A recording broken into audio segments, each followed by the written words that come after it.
I'm an immigrant to the United States. I was born in India, lived there till I was 10, and then moved to Canada, and then to the US when I was 12.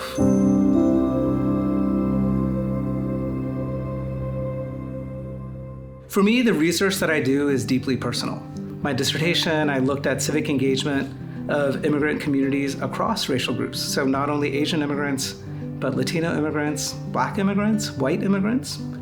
So around that time, I had heard about a think tank called Public Policy Institute of California, and some political scientists had already spent some time there and then moved on to academia.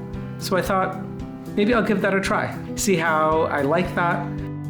After then, I went to help start a public policy school at UC Riverside. And I was a very junior professor, but I got tapped to help build the policy school. I got tenure very quickly and became the associate dean, the founding associate dean of this policy school. And that was really exciting. AAPI Data got going after a call from a journalist. And he wanted to do a story about Vietnamese Americans in Orange County. So I had a great half-hour conversation with this reporter, and then he just wanted some basic numbers. So that's when I realized, there is a need and an opportunity to help educate mainstream media reporters about our communities. But surveys are still the number one thing that we're known for. And I'm just really proud of the work that we and others have been able to achieve. We had a milestone achievement, which is the ability to do surveys every month.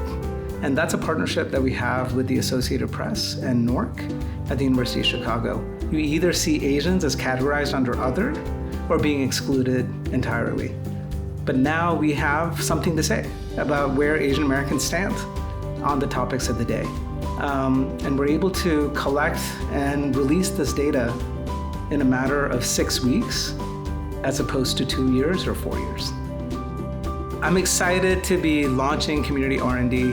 What we are finding is that a lot of young people are turned off from the kind of standard way of doing things, and even the kind of civil rights legacy strategies don't resonate with a lot of young people. So I'm excited to launch a new effort called Community R&D, and that notion of R&D, research and development, right? To make sure that innovation's at the forefront, that we don't take anything for granted and we don't rest on our laurels, figuring that we know all the answers. And part of that is a youth fellowship program in terms of next-gen social entrepreneurs, as well as a Bolder Futures project. These are the times we live in. The standard playbook isn't going to cut it anymore, and I'm just really excited to be able to do this with our communities and for our communities.